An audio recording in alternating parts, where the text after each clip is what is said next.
اعوذ باللہ من الشیطان الرجیم بسم اللہ الرحمن الرحیم۔ فدیہ، اللہ تعالیٰ نے قرآن پاک میں ارشاد فرمایا وَعَلَى الَّذِينَ يُطِيقُونَهُ فِدْيَةٌ طَعَامُ مسکین۔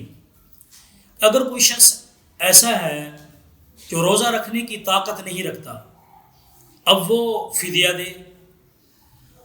اب آیا کہ فدیہ کون لوگ دے سکتے ہیں؟ آیا کہ ہر بیمار فدیہ دے سکتا ہے یا کوئی خاص قسم کے لوگ ہیں جو فدیہ دے سکتے ہیں؟ تو انشاءاللہ آج آپ کے سامنے اس سے متعلق چند باتیں عرض کروں گا۔ تو سب سے پہلے یہ بات ذہن میں رکھ لیں، کوئی چھوٹی موٹی بیماری جیسے بخار ہو گیا یا اسی طرح زکام ہو گیا یا اسی طرح کوئی عارضی بیماری ہو گئی، اگر ایسا کوئی معاملہ پیش آ جاتا ہے تو ان کی وجہ سے فدیہ نہیں ہوتا۔ عام طور پر لوگ پوچھتے رہتے ہیں کہ میں نے کل روزہ نہیں رکھا، مجھے بخار تھا، تو اس کا فدیہ کیا ہے؟ اور اسی طرح کل مجھے نزلہ زکام تھا جس کی وجہ سے میں روزہ نہیں رکھ سکا، تو اس کا فدیہ کیا ہے؟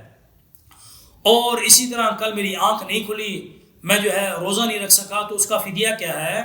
تو یہ بات ذہن نشین کر لیجئے کہ ہر بیماری کی وجہ سے فدیہ نہیں دیا جاتا، بلکہ صرف دو قسم کے لوگ ایسے ہیں جو فدیہ دے سکتے ہیں۔ اس کے علاوہ فدیہ دینے کی کسی کو اجازت نہیں ہے۔ روزہ چھوڑ دیا ہے عام بیماری کی وجہ سے یا اسی طرح روزہ نہیں رکھ سکے تو اس کی قضا کرنا ضروری ہے۔ اب دو قسم کے لوگ کون ہیں جو فدیہ دے سکتے ہیں؟ نمبر ایک، شیخ فانی، ایسا بوڑھا جو بالکل ضعیف ہو چکا ہو اور روزہ رکھنے کی طاقت نہ رکھتا ہو، اور ظاہر ہے وہ مستقبل میں بھی روزہ رکھنے کی طاقت نہیں رکھتا، روزہ نہیں رکھ سکتا بڑھاپے کی وجہ سے، ضعف کی وجہ سے۔ اب شریعت کے اندر اس بات کی گنجائش ہے، اجازت ہے کہ وہ فدیہ دے دے۔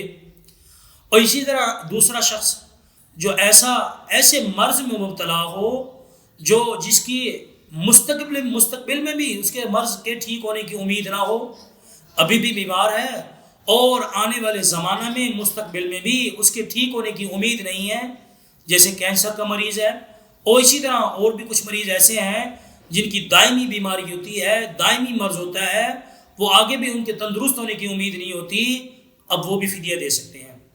صرف یہ دو لوگ فدیہ دے سکتے ہیں، ان کے علاوہ کسی کو بھی فدیہ دینے کی اجازت نہیں ہے۔